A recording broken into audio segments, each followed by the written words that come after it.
নমস্কার বন্ধুরা, কেমন আছেন সবাই? আশা করি সবাই ভালো আছেন। মাইতি বেঙ্গলি কুকিংয়ে সবাইকে স্বাগত জানাই। আমাদের এখানে আজ 2-3 দিন ধরে সমানে বৃষ্টি হচ্ছে, এখনো বৃষ্টি পড়ছে, মেঘলা আকাশ। আর যেহেতু সামনে জন্মাষ্টমী, তাই জন্মাষ্টমীর স্পেশাল একটা রেসিপি তালের বড়া, তাই আজকে বানাবো। কম বেশি তো সবাই জানি তালের বড়া, তাও আমি বানাচ্ছি। আপনারা দেখতে থাকুন, অবশ্যই আপনাদের ভালো লাগবে। একটা তাল নিয়ে এসেছি, এই তালটা প্রথমে চুষে নেব।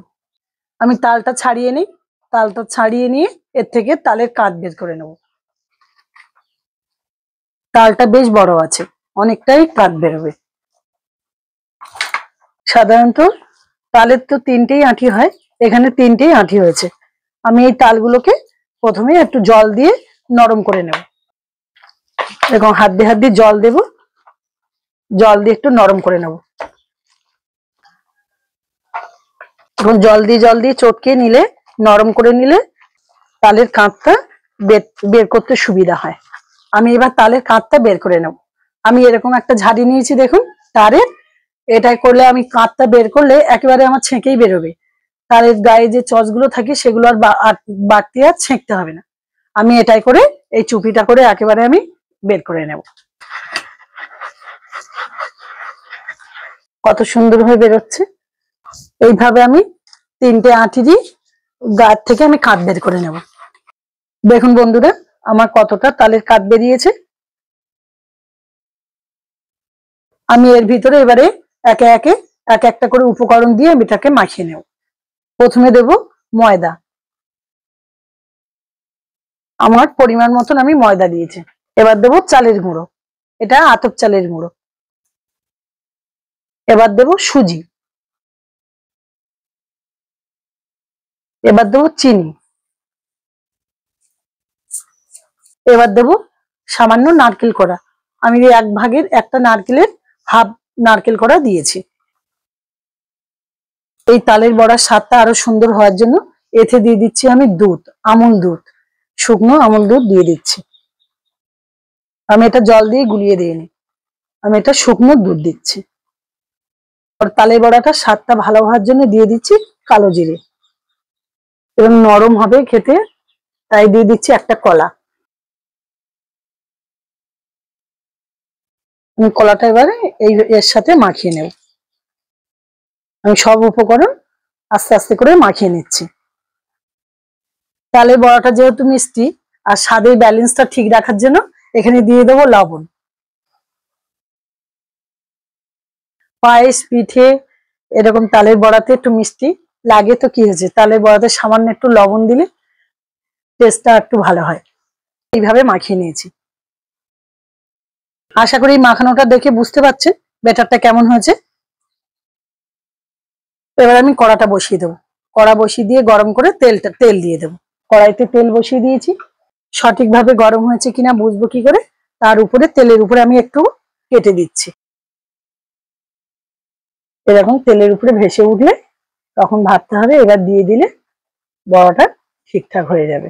আমি আস্তে আস্তে সব বড়াগুলো দিয়ে দেবো।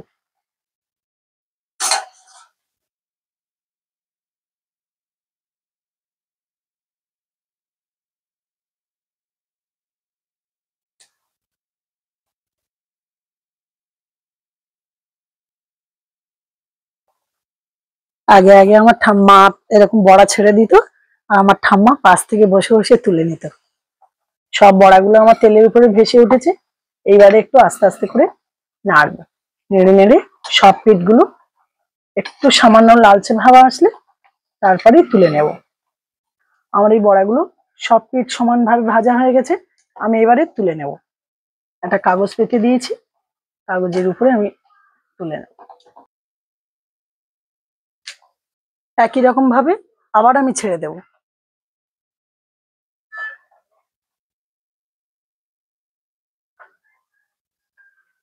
বড়াগুলো ভাজার সময় গ্যাসের আঁচটা মিডিয়াম রাখতে হবে।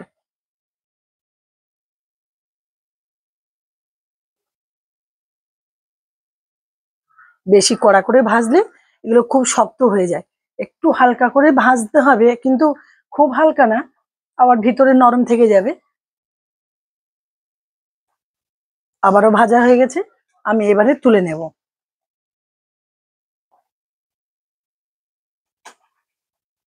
এক হাতে তো, একা একা হাতে ওই জন্য একটু অসুবিধা হয় তুলতে। লেডিকেই ভাজা হয়েছে। এরকম ভাবে আমি সব বড়াগুলো ভেজে নেব। বন্ধুরা, আমার তালে বড়াগুলো তো সব কমপ্লিট হয়ে গেল ভেজে। এবার পরিবেশন করে পালা। আর এখন ভেজে পর গরম গরম কিন্তু অতটা ভালো লাগে না, এগুলো যত বাসি হবে তত খেতে ভালো লাগে। তবু হলেও সবাই একটু আধটু খায়, খেয়ে দেখি কেমন লাগে। আমি তো একটা খেলাম, ভালোই লাগলো। আর আপনাদেরকে ভেঙে দেখাই, দেখুন ভিতরেটা একদম নরম, ভিতরেটা একদম ফাঁপা, ভিতরেরটা ফাঁপা আর বাইরেরটা বেশ মুচমুচে লাগছে। আমি খেয়ে দেখেছি, খুব ভালো লাগছে। এইভাবে আপনারা বানাবেন, বানিয়ে দেখবেন কেমন হয় খেতে। আশা করি ভালো লাগবে। তালে বড়া কিন্তু এবছরে আমাদের বাড়িতে প্রথম হলো। আপনাদের এই রেসিপিটা কে কে করেছেন, বাড়িতে খেয়েছেন এবছরে কে কে, আমাকে কমেন্টের মাধ্যমে জানাবেন। বন্ধুরা, আজ তবে আসি, দেখা হচ্ছে অন্য কোনো রেসিপি নিয়ে। ভালো থাকবেন, সুস্থ থাকবেন, সবাইকে টাটা।